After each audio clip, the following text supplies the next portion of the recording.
तुळजापूरमध्ये 65 वर्षीय महिलेचा खून, 4 दिवसांपासून बेपत्ता असलेली महिला पुलाखाली मृतावस्थेत आढळली. आरोपीने दिली खुनाची कबुली. तुळजापूर शहरात एक धक्कादायक घटना उघडकीस आली आहे. शहरातील चित्रा पाटील वय अंदाजे 65 वर्ष या महिला 18 जुलैपासून बेपत्ता होत्या. नातेवाईकांनी सर्वत्र शोध घेतला, सोशल मीडियावर पोस्ट केल्या, मात्र काहीच ठाव ठिकाणा लागला नाही. अखेर त्यांनी 19 जुलै रोजी तुळजापूर पोलीस ठाण्यात मिसिंगची तक्रार दाखल केली होती. या तक्रारीच्या अनुषंगाने पोलिसांनी शोध सुरू केला होता. चौकशीत एका संशयित आरोपी ओम निकम वय 30 वर्ष राहणार तुळजापूर याला पोलिसांनी विचारणा केली होती.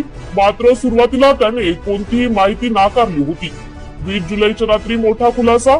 मात्र 20 जुलैच्या रात्री अचानक आरोपी ओमकार निकम स्वतः तुळजापूर पोलीस स्टेशनला हजर झाला व त्याने थेट कबुली दिली की त्याने चित्रा पाटील यांचा खून केला आहे. ही धक्कादायक माहिती मिळताच पोलीस तातडीने घटनास्थळी रवाना झाले. पुलाखाली सापडला मृतदेह, दोन्ही हात बांधलेले. सोलापूर धाराशिव बायपास रोडवरील एका पुलाखाली झाडा झुडपात मृतदेह आढळून आला.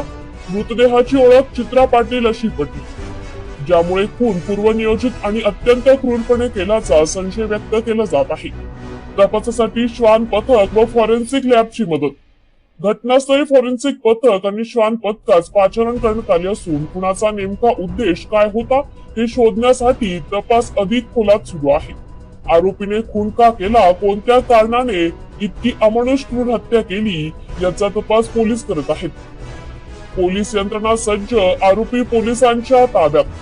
या घटनेची माहिती मिळताच उपविभागीय पोलीस अधिकारी डॉक्टर निलेश देशमुख, पोलीस निरीक्षक अण्णासाहेब मांजरे, सहाय्यक पोलीस निरीक्षक सुरेश नरवडे, पोलीस उपनिरीक्षक Anil Dhanure, Vijay Thote, head constable Mahadev Raut, constable Vaibhav Deshmukh, Govardhan Mane, Suraj Chandane आणि उद्धव गिरी यांनी घटनास्थळी धाव घेतली.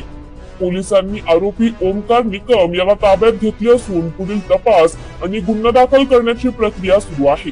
ही घटना तुळजापूरकरांमध्ये खळबळ माजवणारी असून ज्येष्ठ महिलांच्या सुरक्षेचा प्रश्न पुन्हा ऐरणीवर आला आहे.